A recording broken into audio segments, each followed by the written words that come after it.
The house was so quiet that I could hear the clock in the kitchen from the bedroom, even with the door pulled nearly shut. It was a little after 9, and I was sitting on the edge of the bed, with my stockings still on, my hands pressed between my knees, because they would not stop trembling. I had spent the whole day around people. My husband, his parents, 2 of his sisters, neighbors who had stopped by, and then supper dishes that seemed to multiply every time I turned around. I remember looking at the pillow beside mine and thinking, I cannot do one more conversation tonight. I cannot answer one more question. I just need to be by myself. So when my husband came in, I asked him for one night alone. Not because I wanted to leave him, not because there was another man or some secret I was hiding. I wanted to sleep in the little sewing room across the hall, close the door, and have a few hours where nobody needed anything from me.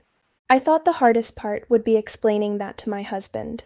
I did not know that by the next evening I would be sitting across from our bishop, trying to explain why a married woman might need one night of quiet. My name is Katie. I grew up in an old order Amish community, and I share these stories because the life I knew was simple in some ways and complicated in others, just like any life lived closely with family, faith, and other people. If you have ever needed space from someone you loved without wanting to lose them, tell me in the comments. I think more people understand that feeling than admit it. I had been married a little over a year when this happened. I was 19, old enough to know my own mind in some ways, and still very young in others. Our house was small, with 2 bedrooms upstairs and 1 narrow room downstairs that had become a sewing room, mostly because we did not know what else to call it. There was a treadle machine near the window, a basket of mending under the table, and a little daybed against the wall that had belonged to my husband's grandmother. Nobody slept there unless a relative stayed over. That week had been especially crowded. My husband's mother had been sick with a fever, so I had gone over each morning before breakfast to help with chores. I would carry milk, wash jars, peel potatoes, and come home in time to start our own noon meal. In the afternoons, 2 of my husband's younger sisters had been helping me finish a quilt that needed to be ready for a family wedding. They were good girls, and I loved them, but they talked from the moment they arrived until the moment they left. Then one evening, neighbors came by because a harness had broken, and my husband knew how to mend the leather. The next evening, his cousin needed help moving a stove. By Friday, I felt as if my own thoughts had been standing outside in the cold, waiting for me to notice them. I had not fought with my husband. That matters to me when I tell this story, because I do not want to make it sound as if every hard moment begins with anger. Sometimes a hard moment begins with exhaustion. He had worked long days too. He was tired, and I knew it. But I had started feeling something I did not yet have good words for. I felt crowded inside myself. Every sound bothered me. A spoon dropped into the sink felt too loud. A question about whether we needed flour made me want to cry. When somebody touched my shoulder, even kindly, I wanted to move away. I was ashamed of that. In the community where I grew up, being useful was praised. Being willing was praised. A woman who noticed what needed doing and did it without making a production of herself was respected. I still respect that kind of steadiness. But I had confused steadiness with never needing rest. I had started believing that if I needed to withdraw, even for a few hours, I was failing at being a wife. That Friday night, after supper, my husband asked why I was so quiet. I said I was only tired. He nodded and went back to checking a strap he had repaired. About an hour later, I was folding towels at the kitchen table, and I dropped one on the floor. It was nothing, just a towel. But I stood there staring at it and felt tears come into my eyes. My husband looked up. He said, "Katie, what is wrong?" I remember saying, "I need one night where nobody talks to me."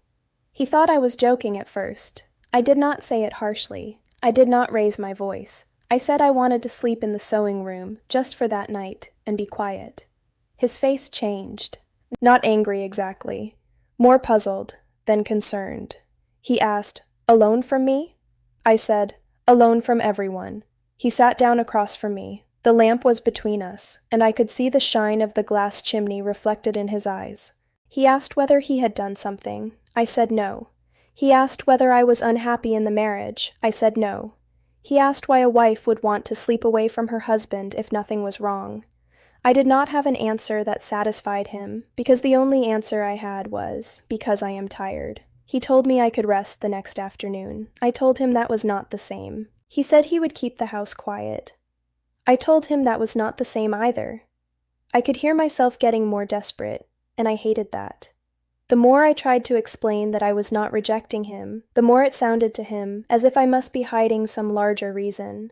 Finally, I said, "Please, just one night. I am asking you to trust me." He leaned back and was quiet for a long time. Then he said something I had not expected. He said that if I felt strongly enough to sleep separately, maybe we needed counsel. In our church, counsel could mean many things. It could be an older married couple speaking privately with you. It could be a minister stopping by. It could be the bishop hearing about a disagreement if someone believed the disagreement touched marriage, church order, or a matter of conscience. I told him this was not a church matter. He said marriage was never only a private matter. I remember that sentence because I had heard versions of it before, but never when I was the person wanting privacy. I asked him not to speak to anyone. He did not promise. That night, I slept in our bed because by then, the sewing room no longer felt like rest. It felt like a statement I was afraid to make. I lay awake listening to my husband's breathing and feeling guilty because he was not a cruel man. He did not threaten me. He did not shout. He simply believed that if something in our marriage felt strange to him, the safest thing was to bring it to spiritual authority. He had been taught that. So had I. The next morning, he was kind to me. That almost made it worse. He poured hot water into my cup before his own. He carried the wood box in without being asked. I began to hope the matter had passed. Then, just before noon, he told me the bishop would stop by the following evening. I felt the heat rise into my face. I asked why. He said, "Because we should not let a small thing grow large in the dark." That sounded sensible. That was the problem. So much of what troubled me in that season sounded sensible when spoken slowly.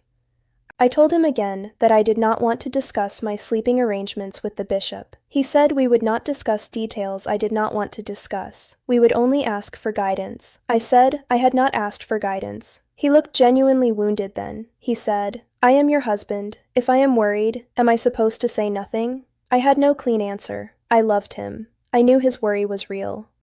But his worry had become a door through which another person was entering something I had asked to keep between us.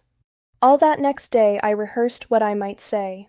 The sewing room felt different every time I passed it. The daybed had a folded blue cover on it, and a square of pale winter light rested on the floor beneath the window. I remember thinking how ridiculous it was that such an ordinary room had become the center of so much tension. At 4 p.m, my mother stopped by with a jar of applesauce. She could tell something was wrong before I said anything. Mothers are unfairly good at that. I told her part of the story, though not all of it. I said I had asked for a little time alone, and my husband thought we should speak with the bishop. She set the jar down and wiped her hands on her apron, even though they were already clean. Then she said one sentence I have never forgotten. "Peace is not the same as never disappointing anyone." She did not tell me what to do. She did not criticize my husband or the bishop. She only said that, and then asked whether I had enough lamp oil. It was such a mother thing to do that I nearly laughed. That evening the bishop arrived a little after 7. He was older than my father, with a gray beard and a voice that was quieter than people expected from a man with authority. My husband had already moved 3 chairs near the stove. I hated those 3 chairs. They made the whole thing feel official. I had imagined the bishop might begin by praying or quoting scripture, but he did not. He asked my husband to tell him what had happened. I listened while my husband explained that I had asked to sleep alone for one night, and that he feared it meant there was a deeper problem I would not tell him. He did not exaggerate. To his credit, he repeated my words almost exactly. Then the bishop looked at me and asked, "Is there a deeper problem?" I said, "No." He asked whether I was afraid of my husband. I said, "No." He asked whether I wanted to leave. I said, "No." Then he asked why I wanted to sleep alone. I felt anger rise in me because I had already answered that question so many times. But I said it again. I told him I was tired of being needed. I told him I had been around people from before sunrise until after dark for days. I told him I wanted to close a door and know no one would open it unless the house was on fire. The bishop almost smiled at that last part, but he did not. He asked whether I had told my husband sooner that I was becoming overwhelmed. I said no. That question landed differently. It did not make me feel accused. It made me notice something. I had waited until I was nearly at the end of myself before asking for anything. My husband looked at me and said, "I did not know it was that much." I remember wanting to snap, "You should have known." But I also knew I had spent the entire week saying, "I am fine," whenever anyone asked. The bishop asked my husband why one night in the sewing room frightened him so much. My husband was quiet for a while. Finally, he said that his parents had never slept apart unless one of them was sick, and that he had always been told distance between a husband and wife should be corrected quickly. There it was, not cruelty, fear wearing the clothes of certainty. The bishop folded his hands and looked at both of us. He said he could give us rules all evening, but rules would not teach us to hear one another. He told my husband that concern did not give him the right to turn every private request into a church question. Then he looked at me and said that silence until I broke down was not the same as patience. I did not enjoy hearing that part, but I needed it. We sat there for nearly an hour. It was uncomfortable. There were long pauses. The stove clicked as the metal cooled, and once a buggy passed outside, wheels crunching on the frozen road. Nobody solved our marriage. Nobody could. But something changed for me in that room. I had expected to be told whether I was permitted to sleep alone. Instead, I began to understand that the more important question was whether my husband and I could speak honestly before either of us reached for someone else's authority. Near the end, the bishop asked me directly what I wanted that night. I said, "I still want to sleep in the sewing room." My husband's face tightened, but he nodded. The bishop did not grant permission. He did not need to. He simply looked at my husband and asked, "Can you hear that without making it mean more than she said?" My husband stared at the floor, then he said yes. After the bishop left, we washed the 3 cups in silence. I carried my nightdress and a blanket into the sewing room. My husband stood in the doorway for a moment. I could tell he wanted to ask another question. Instead, he said, "Do you want the lamp?" I said yes. He brought it in, set it on the little table, and left. That was all. I wish I could tell you I slept perfectly for 10 hours and woke up transformed. I did not. The daybed was narrower than I remembered, and every time the house creaked, I wondered whether my husband was awake too. But sometime after midnight, I felt my shoulders loosen. I could hear wind rubbing a bare branch against the side of the house. The lamp had been turned down low. There was a little strip of moonlight across the quilt. Nobody was asking me anything. Nobody needed an answer. I realized then how hungry I had been for stillness. In the morning, I woke before 5 out of habit. For a few seconds, I did not know where I was. Then I remembered. I lay there and felt something unexpected. Not rebellion, not victory, just relief. When I went into the kitchen, my husband was already dressed. He had started the fire. He looked tired. I asked whether he had slept. He said, "Not much." I felt guilty again, but this time I did not rush to erase the guilt by apologizing for needing what I needed. I made coffee. He fried eggs. We moved around each other awkwardly for a while. Finally he said, "I thought you were asking to be away from me. You were asking to be with yourself." I had never heard anyone in our world phrase it that way. I said, "Yes, I think so." That did not end every disagreement we ever had about privacy. We were 2 people shaped by the same community in different ways. He tended to believe that talking solved things. I tended to believe that quiet solved things. Sometimes both of us were wrong. Sometimes both of us were right.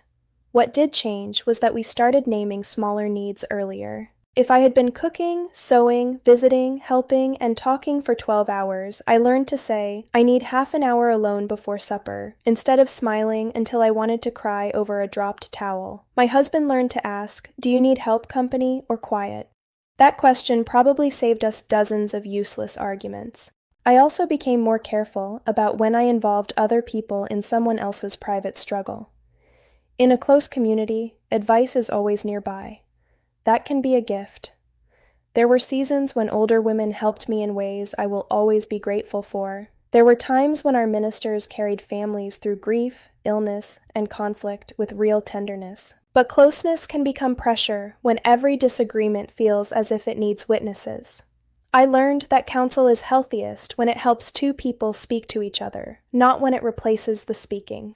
I want to be careful here because Amish communities are not all the same, marriages are not all the same, and bishops are not all the same. I am telling you what happened in my home, in my district, with the people I knew. I am not telling you there is one rule that explains every Amish marriage. What stayed with me was much smaller and more personal. I had been afraid that asking for space would make me selfish. My husband had been afraid that giving me space meant accepting distance. Both of us were treating fear as if it were truth. Looking back now, I understand that love does not always look like staying in the same room. Sometimes, love is trusting the person you married when they say, "I need quiet, and I am still here." Sometimes faithfulness is not forcing an answer out of someone before they are ready to speak. And sometimes, the most respectful thing you can do is let a closed door remain closed for one evening. I still think about my mother's words. Peace is not the same as never disappointing anyone. For years, I thought peace meant making sure nobody around me was uncomfortable with my choices. That is exhausting, because somebody will always be uncomfortable. Real peace, at least as I understand it now, has more truth in it. It allows you to say what you need without turning the other person into an enemy. It allows the other person to feel hurt or confused without making their feelings the final authority over your own limits. That night in the sewing room did not make me less committed to my marriage. In a strange way, it made me more honest inside it. If you have ever loved someone deeply and still needed a little room to hear your own thoughts, I would be interested to know what helped you say it. And if these stories give you a clearer picture of what ordinary Amish life can feel like from the inside, you can subscribe and stay with me. I will keep sharing the parts that are warm, the parts that are difficult, and the parts that are simply human.